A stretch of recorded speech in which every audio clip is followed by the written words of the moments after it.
What's up, Hokies? The Hokie Hoops podcast is brought to you by our partner, Wedgwood Marketing.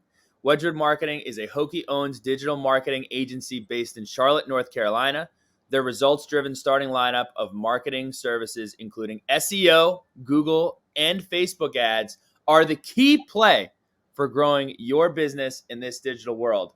If you're looking to increase natural finds of your business on Google, if you're looking to just do a better job of promoting your business and driving customers to your doorstep, go ahead and give Wedgwood Marketing a call. You can get a free marketing audit today at wedgwoodmarketing.com. Again, that is wedgwoodmarketing.com.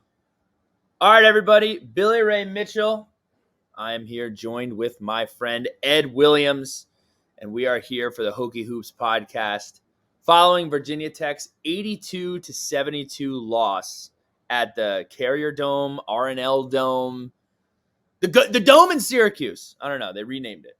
But the Hokies did lose their fifth game in a row to Syracuse. And I don't want to say we're reeling, but we might be reeling. And we're here to talk about it. I'm joined by my friend Ed Williams. He's upstairs. I'm downstairs. Monday, January 16th at 8 o'clock. Ed, how you doing, my friend? I'm good. Yes, I would classify this as reeling when you lose 5 straight games. And this one felt a little different than the first 4 losses, I would say. Like, this was the first one where Virginia Tech got flat out blown out. I know the final score was only a 10-point loss, but for much of the second half, it was much more extensive than that. So this was the first of the 5 losses that really felt like Virginia Tech was never really in this game.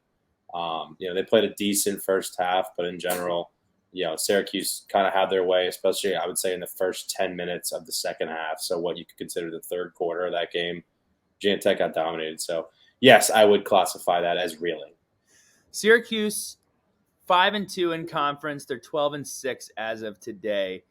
And that was kind of the one thing that really jumped out was we go into the game and we were saying, hey, it's not a must win, but you better win. You better win tonight. And it feels like we've been saying that for the last 3 games here.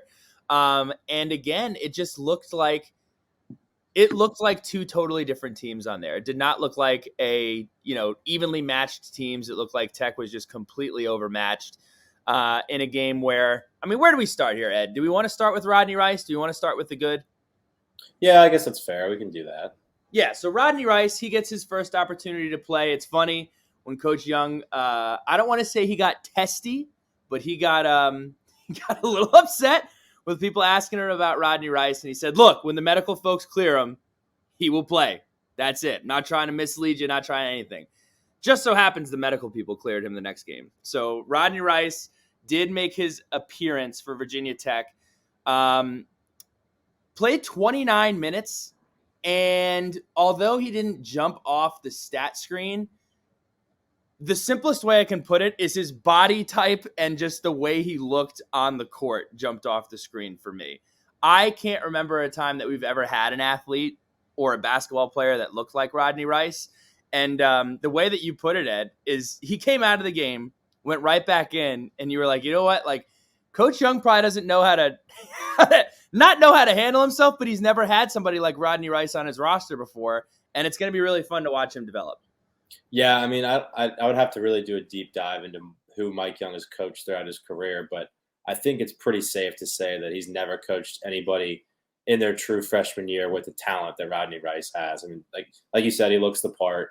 I guess the most recent example would be Nickeil Alexander-Walker, and Nickeil looked the part from day one as a freshman. But yeah, Rodney played 29 minutes in his first college game, which, you don't want to question the medical staff, but if the kid was well enough to play 29 minutes in his first game, that means he's been practicing a lot and for a while. So not really sure what the holdup there was. We'll never know, and that's fine.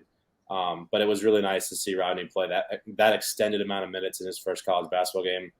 Didn't shoot the ball well, but that's okay. I mean, we weren't expecting him to drop 20 in his first game. It was more about just how he looked in terms of, being overwhelmed. He did not look overwhelmed. He looked the part, like you said. So very excited that he was able to get on the floor for the first time. Wish it came sooner. It probably would have helped us during this 5-game losing streak, maybe snag 1 or 2 of those if he was able to play earlier in the year. But I'm glad we have him now, and boy, are we going to need him going forward. Before we turn the page to the negatives, to close the book on Rodney Rice, 29 minutes, 4 rebounds, 1 assist, 2 points. I also want to point out Lynn Kidd played another very good basketball game. I think Lynn Kidd is going to be featured more this year and going to be very important to the success of Virginia Tech going into next year. And he has gotten so much better. Where early on in the season, you're kind of like, all right, is Lynn Kidd going to figure it out? Like, is he going to play an important role? And you're seeing Lynn Kidd now. I mean, if this team's going to turn things around, it's going to come from Lynn Kidd playing important minutes, and that role is only going to increase. Flipping the page, though, to some of the negatives, we have just seen we don't have enough lineups to throw out that are able to get creative and make things happen. I love MJ Collins. I love him to death. MJ Collins isn't in a position to be scoring at a high clip right now, and that is what's killing Virginia Tech is the stagnantness on offense and the inability to score. So, and I know you have a couple of points on the negative side from the Syracuse game as well. Yeah, I mean, I'll start with MJ. Like, most nights he's somebody that we're going to want on the floor for a good amount of minutes. Syracuse was not one, right? And that's simply because they play a zone. Everybody knows they play a zone. And the way you beat a zone is by getting paint touches and either scoring once you get in the paint or kicking it out for open 3-point looks. And I don't want to like dump on the kid, but he could be pretty open and he hasn't shown the ability to make shots yet. And you need to make shots to beat that zone. We've seen it in years past where guys like Hunter Couture, who I'm sure we'll get to here in a second, or Justin Bibbs or Ahmed Hill or Ty Outlaw or, all these good shooters Virginia Tech has had in these games against Syracuse. You get the ball into the middle, which Virginia Tech did a really good job of early and often, getting the ball to Mutz at the top of the key. And then it's game on from there. Mutz has to make decisions, make the right decisions, get the ball where it needs to go, shoot it himself, dump it to Basili, kick it out for 3.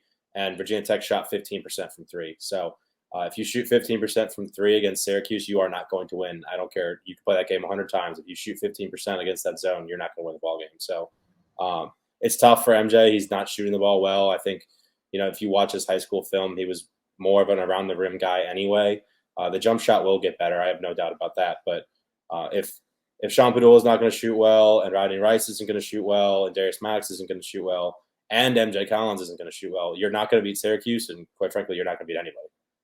Yeah, and I think we're all still very much, and I don't mean just the fan base, I think everybody is really looking at this team and trying to figure out, are we good or were we overrated going into the season? And MJ Collins I always make this comparison every year, and I apologize for doing it, but like Justin Robinson was a guy who had the ability to log minutes and come into a team who had established scorers, who had older guys that you could rely on, and kind of seamlessly fit into the offense and get get minutes early. Where a guy like MJ Collins isn't just getting in there to get some experience; he's being relied upon to make stops on defense, be in charge of defending one of the better players on the defensive side of the court, while also trying to find a way to get buckets. So it's tough. It's tough with the injury. And I guess we can go into the Hunter Couture thing now. There's no question how important he is to the long-term success on both sides of the court to this basketball team. And there's no other way around it other than it completely limits your ability to do anything. Yeah, I agree. And one last thing on the guards and the scoring, if you're starting 3 guards, which we did against Syracuse, and Collins, Maddox, and Padula, they have to combine for more than 13 points. Joe Girard had 24 himself for Syracuse. So scoring, particularly from the guard position, has been, I guess, a struggle. Consistently been a struggle since Couture went out. I think there's been a lot more pressure on Sean Padula. He hasn't been able to score as much as a result of all the extra eyes on him with Hunter out. So, yeah, I mean, they need Hunter Couture back in a really bad way because he just, for multiple different reasons that we've talked about ad nauseum, I'm really hopeful that Hunter could get back soon. And I do think he makes life easier for everybody, but in particular, he'll make life easier for Sean Padula and Darius Maddox on the guards, Rodney Rice, MJ Collins. So hopefully we can get Hunter back here shortly. But I feel like I missed the question. What was the question? It was just to expand on what we what we were talking about. I was looking at the stats and I was like, wow, we had 13 points combined from the three guards. That's brutal. Aside from that, just to go into some other numbers that are important, Syracuse shot 50% from the field. Yeah. They shot 50% from the 3-point line. They got to the free throw line 22 times. They made 14 of them. And Virginia Tech shot 43% for the field. They shot 15.8% from the 3-point line. 3 for 19. And we've been saying it for weeks. It's not going to last. It's not going to last. It's not going to last. It might last. It might. We've been saying this for a while. Yeah, and I think Hunter will help with some of that, just in terms of spacing and getting better looks for Sean Padula, who was 2 of 11 from 3 against Syracuse. I mean, that's just a brutal shooting night from a guy who we know is a very good shooter. But I mean, I'm looking at the stat sheet again. Like, we made 3 threes. Grant Basile hit 1 at the buzzer. So we really made 2 when play really was going on. And it was Sean Padula who made both, but he had to shoot 11 of them to make 2. Like, Darius Maddox played 30 minutes and only took 3 shots, 1 3-pointer against a zone in Syracuse. I'm not really sure how that's possible. Like, how you can play 30 minutes against a zone as a shooting guard and not find yourselves in positions to take open looks. That's extremely frustrating. That's a guy who, you split Padula and Maddox down the middle. They should both be taking 5 threes a game, not one of them taking 11 and one of them taking 1 if they're going to play that number of minutes. Rodney Rice took 5. He didn't make any of them, but he took good shots, and they'll fall. That's a weird place to shoot. From a shooter's perspective, shooting in a dome is very, very strange, I'm sure, optically. But it's just like the lack of production from guys we were counting on going into the season has been kind of astonishing, and particularly during the 5-game losing streak. And you can't point to Hunter being out entirely because guys have to step up, but Sean Padula has kind of regressed since Hunter went out, and I get why. You take out a big guy off the scouting report, more eyes go to the next guy. Grant Basile hasn't been as good, although I thought he was phenomenal against Syracuse, particularly in the second half. We'll get to that here in a second. So I think I'm very optimistic based on Coach Young's words that Hunter Couture will play against UVA on Wednesday, and I think from there, it's kind of game on now. Like, we've put ourselves in a position where every night is a must-win game from here till March. Mm-hmm. It's unfortunate because of how good non-conference play was, and we I felt like had put ourselves ahead of the curve, and now we, 3 weeks later, are very much behind the curve. It's been very frustrating. I'm sure it's frustrating as a fan. I'm sure it's twice as frustrating as a coach or as a player, but they've kind of given back everything that they had gotten during non-conference. So it's going to be very interesting to see what they worked on in the week off and if it pays dividends in Charlottesville. I want to raise, and I know you, I saw this on the timeline. I'm not sure exactly who brought it up, but you have a statistic on comparing Storm Murphy's production from the first 6 ACC games last year to Sean Padula's first 6 games this year. Yeah, the stat came from Mike McDaniel. Shout out to Mike. He's obviously not here tonight, so we have BRM filling in. But Mike put up the stats from those first 6 ACC games, Storm versus Padula, and it's not the narrative that we would think it would be, based on how you hear fans talk about the 2 different guys. But they're the first 6 ACC games last year. Storm Murphy was 43% from 2 and 37% from 3, and Sean Padula is 32% from 2 and 23% from 3. Now, Sean's taken a lot more shots than Storm had taken. He's also playing a lot more minutes, too. Yeah, like, you have to caveat those statistics with the fact that the volume is almost double from 2, and he's taken 10 more threes than Storm had taken. So the 3-pointer one, I guess you can look at a little bit. 37% versus 23% is a pretty significant number. But I was pretty surprised when I read that because of how good Sean has been kind of up until this losing streak. Okay, so we've talked about Sean Padula. We've talked about the 5-game skid. We're also going to talk about the insanity that has been going on the Twitter timeline. If you are in the school of thought that for some reason now is the time, after winning an ACC championship, after back-to-back berths in March Madness, after the recruiting wins that we've had, now is the time to say, hey, whoa. We lost 5 games in a row. Can Mike Young coach the Virginia Tech Hokies? I'm going to ask you to take a breath. I'm going to ask you to eat a Snickers. I'm going to ask you to go outside and have a cigarette and figure it out. I don't know what started this. It is unwarranted, but that needs to be nipped in the bud. So we have now nipped that in the bud. But, Ed, what do you think is, if you had, there's no way to point to one thing because there's injuries, there's young guys, there's, a couple of roster issues. I'm not saying that we don't have good players. I'm saying that maybe some of the players don't fit. Yeah. Don't fit together. What would you say is the biggest issue with this team right now? I think Hunter Couture getting hurt in some ways maybe highlighted an identity issue with this team. I think he so much so embodies what Mike Young wants to do in terms of floor spacing on offense, in terms of playing good man-to-man defense. I just think Hunter does – he's like the perfect Mike Young player, right? He does what he's supposed to do, and he I think it's caused an identity issue. And what I mean by that is we don't know what we do right now. We don't know what we do well. And usually what you can point to with a Mike Young team is they shoot the ball well, right? Mm-hmm. Well, we don't shoot the ball well right now. That kind of parlays into my next point, which is Mike Young teams don't turn the ball over very much.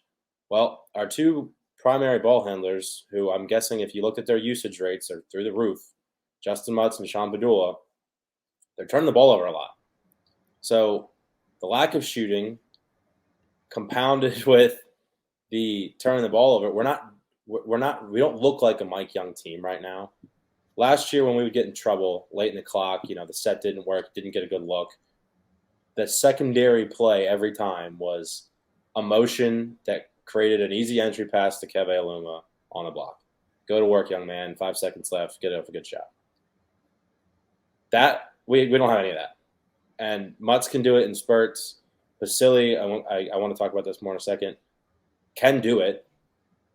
I think fell in love a little bit too much with the 3-point shot, and that's what I'm going to get at here in a second. But we don't really have that bread and butter, this is what Virginia Tech does well, play or set or whatever you want to call it on offense right now. And I think that's caused a lot of issues. It's caused issues for everybody, 1 through 5. People, because of that, were pressing. Sean Padula is pressing a little bit. He's shooting a lot of shots, very highly difficult shots too.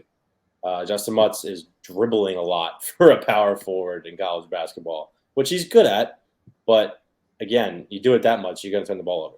So I think Hunter going down kind of left a hole that we didn't really know how to fill during this 5-game streak that allowed us to continue to do what we do well consistently. So I think Rodney coming back is going to help. I think Hunter, if he comes back on Wednesday, obviously that'll help. And maybe we can get back to who we were during the non-conference schedule when we beat teams like Oklahoma State and Penn State and, had that tough 2-point loss to Charleston, who has proven to be an incredibly good basketball team. So we're still at full strength. And even then, that wasn't full strength because Rodney was out. But at full strength, this still is a good team. The question now is going to be, can they get back to doing what they were doing prior to Hunter Couture's injury in a quick enough manner to make a push for the NCAA tournament? And to your point, we were talking about the 3-pointers earlier. If you go ahead and you look at this year's team from the 3-point line is averaging 33% from the 3-point line. Last year, they were averaging nearly 40% from the 3-point line. So that's been an issue. It's been an issue all year, and it's something that you're hoping is going to get better. Coach Young's system is very, very prominent, and we'll see what happens. Again, I think there's opportunity to build a resume. I mean, I don't know of a team that has in the ACC that's going to have a more difficult 5 games coming up than Virginia Tech is going to have. So you have plenty of opportunity to try to make up some ground here. We're about to turn the page into looking into what we have upcoming with Virginia. But so you got Virginia on Wednesday. You got Clemson at Clemson. Clemson's damn good. For those of you that just follow who we're playing and just thinking about the Blue Bloods, Clemson is awesome. Clemson might be the best team in the ACC. So we go to Little John and play Clemson. Then we play Duke. Then we play Syracuse at home. And then we play the other weird team that might be the best team in the ACC in Miami. Nah, it's not weird. Yeah, well, I guess preseason, I wasn't thinking that they were going to be the best team in the ACC. Maybe in the top 5. I wasn't thinking they were going to run away with the conference. Yeah, they're top 5. And then you have Virginia again. So it's brutal. Tough sledding for the Hokies. But let's turn our attention over to UVA. What do you see from UVA? Yeah, I mean, they're UVA, right? They're going to play really good defense. It's going to be a really low possession game. You're not going to get many cracks at it. You're not going to get many offensive rebounds against a team like this. So it's kind of a three-headed monster with some other guys sprinkled in. Armand Franklin leads them in scoring. Jaden Gardner is probably their best all-around player. And then Kihei Clark is still there. So those 3 guys are the 3 to keep an eye on. They've got some younger guys who are starting to play a little bit. It's a good team. It's Tony Bennett, right? It's a well-coached basketball team. I don't like watching them play. I think it's incredibly boring, but they win games, so I can't argue with it. They're not invincible. Carolina played them super, super tough in Charlottesville without Armando Bacot. Syracuse played them a tough game recently too, so they're definitely beatable. And Mike Young has proven that he is capable of beating them. He's done it, I think, every year he's been here. He's beaten them at least once. So it'll be a really good game. Me and you are going. That's going to be really fun. We'll do a little day trip down to Charlottesville, hit some spots for happy hour before we head over to JPJ. But I'm excited for it. I think particularly if Hunter Couture's back and you get back to doing what you do well, Virginia Tech's definitely got a puncher's chance in this one. Wish list moving forward. What is your wish list? What is your wish list to see out of Virginia Tech from a personnel standpoint or a productivity standpoint? Take out the obvious that Hunter Couture please play. I'd love to see more Lynn Kidd, consistent Lynn Kidd. I understand that Melajal Poteet does things well also, but I think Kidd's ceiling. Yes, I think Kidd is better now, and his ceiling is higher for the future. So I'd love to see more Lynn Kidd. He's developed tremendously in one offseason, and we heard a little bit about that going into the year, so it's not overly surprising. But his touch around the rim has been something that I didn't really anticipate. He's played really good ball. I just would love to see more of it. I think we'll need to see more of it over this really tough stretch when you start playing teams like Virginia. So more Lynn Kidd. Rodney Rice is going to figure it out. It's going to be one game at a time with him, but I don't think it's a stretch to say that there will be multiple nights over the rest of the course of this season where Rodney's the most talented player on the floor, which is something that you can't usually say as a Virginia Tech basketball fan, that we have the most talented guy on the floor. And I think there will be nights that Rodney is that guy. So that's cool. We love that. So more Rodney playing time. I don't want to keep beating this drum, but Darius Maddox, where you at? Would love to see more out of him. You can't play against Syracuse and only take 1-3 in 30 minutes. Be aggressive. One of the most talented offensive players we've seen in recent years in a Virginia Tech uniform, and he's just. You don't need to defer. Huh? There's no one to defer to. Yeah, don't be so passive. We need to defer to you. Yeah. Yeah, and I'm sure the coaching staff's harping on that. When they look, I'm sure Mike Young looked at the box score after the Syracuse game and was like, 30 minutes, one shot for a guy who was a shooter. So I'm sure they've worked on that this week and talked to Darius, but I just would love to see him be more aggressive. Even if it's just catch and shoot. Just catch and shoot. You've got a ridiculously quick release that no one can block. So shoot it. So more Darius Maddox would be great.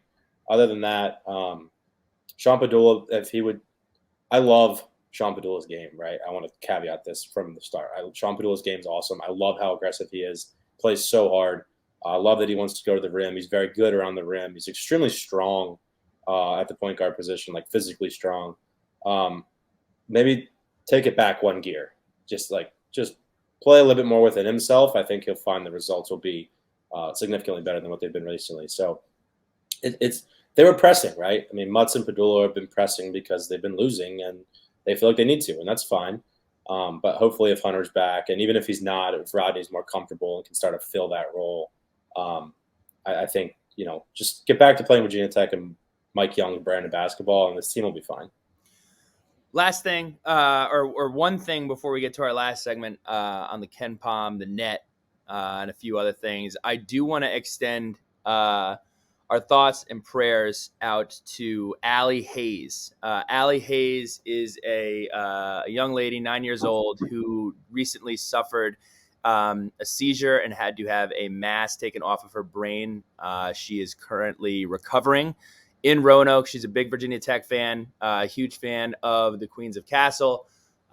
So I do encourage you, check out our Twitter, check out the article write-up that we did for this podcast, and consider donating. Yeah, Allie, family, thinking of you and wishing you a speedy recovery. Ed, Ken Pomeroy vibe check. Where are we? Where is UVA? Where do we stand? Yeah, Ken Palm's a little bit more kind to the Hokies than the net rankings are right now. In the net, UVA is 15th, and we are 58th. And Ken Palm, they're 11th, and we're 45th. So